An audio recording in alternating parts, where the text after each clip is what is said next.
अपने बयानों के जरिए बिहार की राजनीति में भूचाल लाकर भाजपा से हर शर्त मनवाने वाले चिराग पासवान आज की तारीख में भाजपा के लिए सिर दर्द बन गए हैं। जो बयान चिराग ने दिया, जिसके बाद राजनीतिक तौर पर बिहार में भूचाल आ गया है। और इसीलिए सवाल है कि क्या चिराग पासवान का मंत्रालय बदला जाएगा? क्या चिराग पासवान को मन मुताबिक सीटें एनडीए के अंदर दी जाएंगी? नमस्कार, द इंडिया टॉप देख रहे हैं, मैं हुआ आपके साथ बिरजू सिंह। चिराग पासवान ने तकरीबन 1 महीना पहले दिल्ली में एक चैनल पर इंटरव्यू के दौरान कहा था कि भाई मैं बिहार की राजनीति करना चाहता हूं, क्योंकि मेरे पिता स्वर्गीय रामविलास पासवान की इच्छा बिहार की सेवा करना था, लेकिन वो नहीं कर पाए। दिल्ली की राजनीति सब दिन की, उनके सपनों को पूरा करना है, इसलिए बिहार की राजनीति करना चाहता हूं। दिल्ली में कोई मेरी रुचि नहीं है। उसको सीधा जो है कि चिराग जो है वो हो सकता है कि एनडीए से बाहर निकले, चिराग कुछ नया समीकरण सोच रहे हो, चिराग मुख्यमंत्री का जो उनका पुराना सपना है उसे साकार करने के रास्ते पर चल सकते हैं, केंद्र की मंत्रिमंडल से इस्तीफा दे सकते हैं, ऐसी चर्चाएं हो रही है। लेकिन राजनीतिक तौर पर जो नेता, जो पत्रकार चिराग पासवान की राजनीति को जानता है, समझता है, उनका मानना कुछ और है। वो इस बात को मान रहे हैं कि चिराग एक बार फिर से बयानों के जरिए भाजपा से अपनी शर्त को मनवाना चाहते हैं, क्योंकि चिराग पासवान हर बार शर्त मनवाने में कामयाब रहे हैं। और इसीलिए चिराग को ऐसा लगता है कि इस बार भी भाजपा उनकी बातों को मान लेगी। देखिए, बिहार में नरेंद्र मोदी का कार्यक्रम होने वाला है, और नरेंद्र मोदी कार्यक्रम से पहले चिराग पासवान को लेकर खूब माहौल बन गया है, खूब बयानबाजी हो रही है। चिराग के पार्टी के तमाम जो नेता है वो मोर्चा संभाल लिए, वो कह रहे हैं कि भाई बिहार पुकार रहा है चिराग पासवान के स्वागत के लिए। बिहार के लोग चाह रहे हैं कि चिराग पासवान बिहार की समस्याओं को, बिहारियों की बात को बिहार विधानसभा के पटल पर रखे, बिहार की सेवा करें। सवाल है कि भाई चिराग पासवान बिहार से ही है, सांसद है, केंद्रीय मंत्री है, बिहार और बिहारियों की सेवा करने से कौन रोक रहा है? दरअसल उस बयान के कई राजनीतिक मायने निकाले जा रहे हैं। नरेंद्र मोदी ये कार्यक्रम है, उस कार्यक्रम के मंच पर चिराग पासवान नजर नहीं आएंगे, चिराग पासवान को नहीं बुलाया गया है। एनडीए में सीट बंटवारे को लेकर भाजपा जदयू के बीच बिल्कुल अब फाइनल राउंड की बातचीत चल रही है। किसी वक्त भाजपा जदयू में सीट बंटवारा हो जाएगा, क्योंकि भाजपा जदयू में ही बंटवारा होनी है, और उसके बाद भाजपा अपने कोटे से चिराग को देगी, मांझी को देगी, उपेंद्र कुशवाहा को देगी।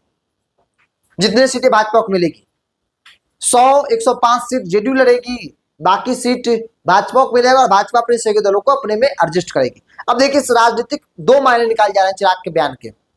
कहा जा रहा है कि चिराग नरेंद्र मोदी के कार्यक्रम से एक ऐसा माहौल बनाना चाहते हैं ताकि भाजपा इनकी बातों को मान ले, क्योंकि जिस विभाग के मंत्री हैं चिराग पासवान, उस विभाग में बहुत कुछ है नहीं। जब चिराग को मंत्री बनाया गया था, उसके कुछ ही दिन बाद चिराग ने एक लेटर लिखा था, जो आंतरिक तौर पे खबरें आ रही है कि भाई मेरा विभाग बदल दिया जाए। खाद्य प्रसंस्करण विभाग के मंत्री हैं और विभाग बदलने को लेकर उन्होंने लेटर लिखा था, लेकिन उस पर कुछ नहीं हुआ। चिराग मंत्री हैं, लेकिन सिर्फ प्रोटोकॉल के मंत्री हैं। उनके विभाग में ऐसा कुछ नहीं है जिससे कुछ कुछ किया जा सके। हम खोलकर नहीं बोल सकते हैं, कई तरह की पाबंदियां भी हैं। तो इसलिए चिराग चाहते हैं कि उनको मंत्रालय, कोई बड़ा मंत्रालय दिया जाए। एक मायने ये है, चूंकि मंत्रिमंडल विस्तार होने की चर्चा हो रही है, कहा जा रहा है कि बिहार से एक आध चेहरे को मौका मिल सकता है। तो चिराग ने देखा है कि भाई अभी समय है, अभी हथौड़ा मार दो बयानों के जरिए। अगर माहौल बनेगा तो भारतीय जनता पार्टी के बड़े बड़े नेता हमसे बात करने आएंगे, और बात करने जब बैठेंगे तो फिर बार्गेन अपने तरीके से किया जाएगा। चूंकि भाजपा हर बात मानी है, तो इस बार ये भी मानेगी।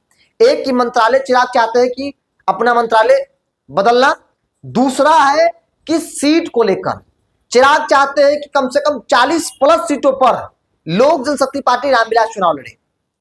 चिराग को मिल कितनी सीटें रही है? मैक्सिमम 25 सीट मिल रही है एनडीए के अंदर। जो जानकारी है कि 25 से अधिक सीट भारतीय जनता पार्टी देने को तैयार नहीं है। तो इसलिए चिराग चाहते हैं कि अपने बयानों के जरिए हर बार जिस प्रकार से सफलता मिली, इस बार भी सफलता मिलेगी। एक माहौल बना दिया जाए ताकि भाजपा के नेता आए, बातचीत करें, उनके साथ बार्गेन किया जाए, और 2 महत्वपूर्ण जो बात है वो मनवा लिया जाए। 2 शर्त भाजपा से मनवा लिया जाए। एक तो मंत्रिमंडल विस्तार होगा तो उसमें इनका विभाग बदल दिया जाए, इस विभाग के मंत्री रहना नहीं चाहते हैं, कोई बड़ा विभाग इनको मिल जाए। इसके अलावा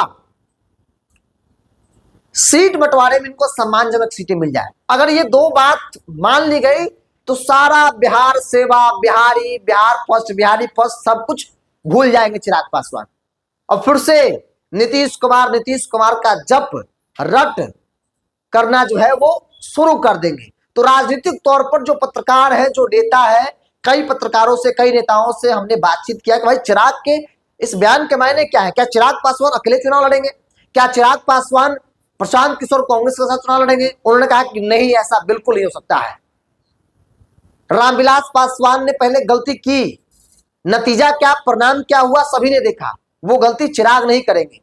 चिराग ऐशो आराम की जिंदगी को नहीं छोड़ेंगे। चिराग, चूंकि विधानसभा का चुनाव है, चिराग को मालूम है क्या करना है। रामविलास पासवान के बेटे हैं। बस दो मांग है चिराग की, एक मंत्रालय बदल दिया जाए, दूसरा सीट बंटवारे में कम से कम 35 सीट लोक जनशक्ति पार्टी रामविलास को मिल जाए। और इन दो बातों पर भाजपा मुहर लगाई, फिर चिराग नरेंद्र मोदी के हनुमान बन जाएगा। नीतीश कुमार को मुख्यमंत्री बनाने के लिए खूब ग्राउंड पर मेहनत करना शुरू कर देंगे। सारा बिहार फर्स्ट, बिहारी फर्स्ट कहां चल जाएगा किसी को मालूम नहीं। जैसे 2020 के विधानसभा चुनाव के बाद बिहार फर्स्ट, बिहारी फर्स्ट गायब हुआ। 2020 के चुनाव में खूब बिहार फर्स्ट, बिहारी फर्स्ट हुआ। बिहार की समस्याओं की खूब बात हुई। नीतीश कुमार को जेल भेजने की बात हुई। नीतीश कुमार भ्रष्ट है, भ्रष्टाचार से जुड़ा सरकार है, तमाम तरह के आरोप लगे। लेकिन जैसे ही भाजपा के साथ चिराग पासवान की बातचीत हुई, नीतीश कुमार सबसे अच्छे मुख्यमंत्री हो गए। नीतीश कुमार इस देश के सबसे श्रेष्ठ मुख्यमंत्री हो गए चिराग पासवान के लिए। नीतीश कुमार विकास पुरुष हो गए चिराग पासवान के लिए। नीतीश कुमार बिहार को विकास के मामले में सबसे आगे ले जाने वाले मुख्यमंत्रियों में से हो गए। तो राजनीति है, यहां कब कौन किसके पक्ष में चला जाएगा कहना मुश्किल है। तो बहरहाल दो बातों की चर्चा, और इन दो बातों पर भाजपा जैसी मोहर लगाएगी, चिराग फिर से एनडीए और नीतीश कुमार नरेंद्र मोदी का जयकारा करना शुरू कर देंगे। और इसीलिए चिराग पासवान ने 1 महीना पुराना बयान को फिर से चलवाया मीडिया में। नरेंद्र मोदी कार्यक्रम से पहले एक माहौल बनाने की कोशिश की, भाई भाजपा के नेता आए हमसे बातचीत करें। एक खुन्ना से कि नरेंद्र मोदी कार्यक्रम पर इनको जगह नहीं दिया गया, नरेंद्र मोदी के हनुमान को नरेंद्र मोदी कार्यक्रम वाली मंच पर इनवाइट नहीं किया गया। एक खुन्ना से इस बात पर, इसीलिए इस समय में हथौड़ा जो है, लोहे गर्म पर हथौड़ा मारा गया है। अब देखने वाली बात होगी कि भाजपा हर बार की तरह इस बार इनकी बातों को मानती है या नहीं। बहरहाल आपका क्या मानना है, आप अपनी राय को कमेंट्स बॉक्स में रखिए। इस वीडियो को इतना ही, बहुत बहुत धन्यवाद।